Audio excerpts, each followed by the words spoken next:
سلام به همراه‌های عزیزمون. برای مشتریمون که آرزه لکه پوستی داشتن کربوکسی تراپی انجام دادیم.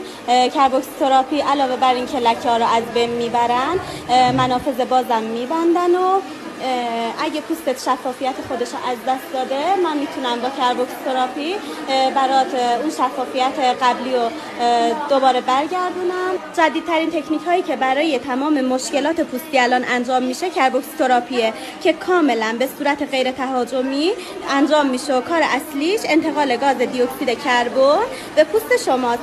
میتونی بعد از یک بار معجزه‌شو واقعا ببینی. و علاوه بر مشکلات پوست صورت، مشکلات پوست بدن هم حل میکنه و توی جلسه اول دقیقاً 70% پوست شما رو روشن میکنه و آرزه‌هاش از بین میبره.